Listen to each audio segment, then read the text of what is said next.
and say, what is the first segment of this structure called? Jejunum. Duodenum is the first portion. Okay. What's the last portion called? Ilium. What's the middle portion? Jejunum. All right. I could point to this yellow stuff and ask you what this is. Well, I'd have to find a different way of asking it. If I point to this and say, what, identify, you tell me adipose. But if I say specifically, identify, this is your greater omentum.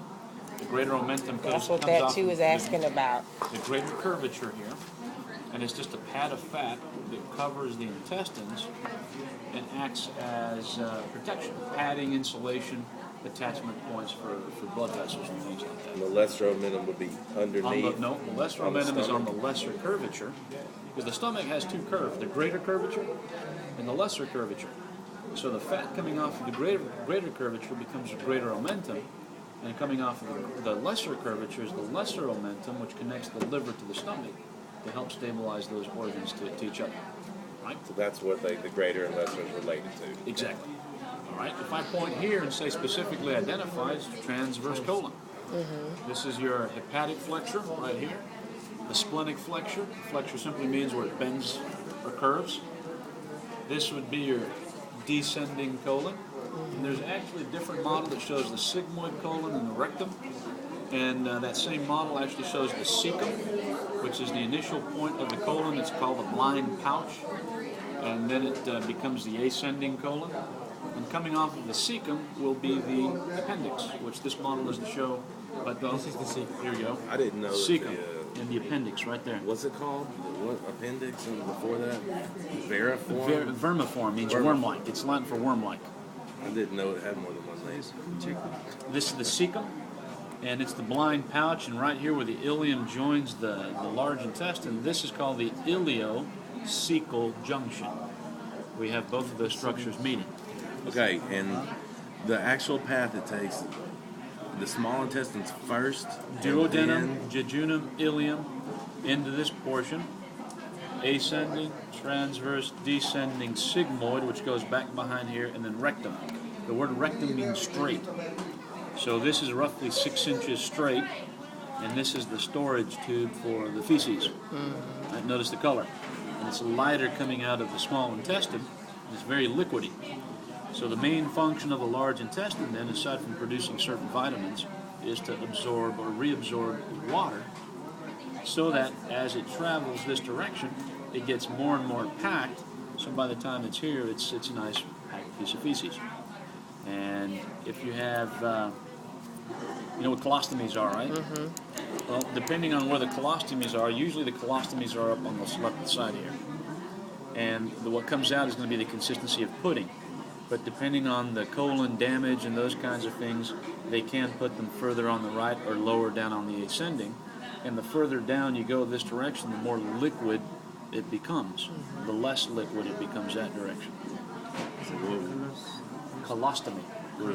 Colostomy bag. They It's a bag that poke a hole through the colon and through the wall of the abdomen. you poop and through they the put a bag. cord, and you put a bag on that cord, and all the feces goes through here and then out that port into the bag. So that if you've got diverticulitis, you have colon cancer, you have something wrong with you, the feces comes out external this way and not this way. And that's sometimes a temporary fix, sometimes it's a permanent thing. So it depends. All right? What else? What all the structures around the mouth? Everything?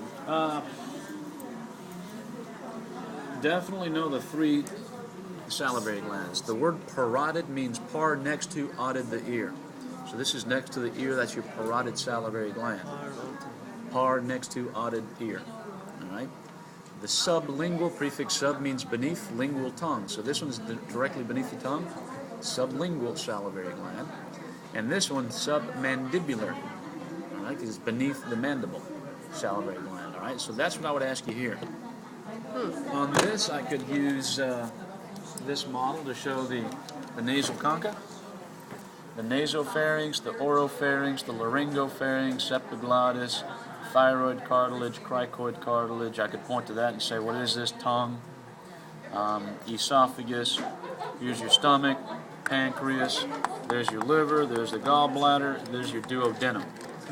All right? And notice those ridges, those circular folds in the duodenum?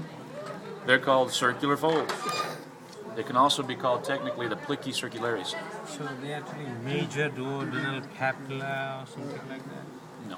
Want to See, know the that's why I external don't and even read internal those anymore. Sphincters? sphincter? No, not on. I'm not going to ask you to identify them, but in lecture I'll ask you what they do. One is Okay. voluntary, one's involuntary, Okay.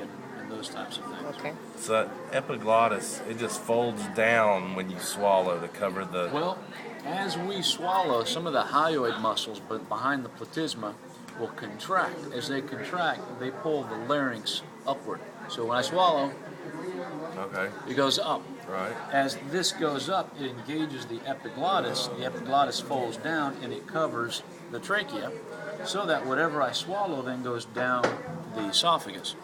Now, sometimes if I'm breathing, talking, laughing all at the same time and trying to swallow, this won't fully engage, and I'll be there in a second.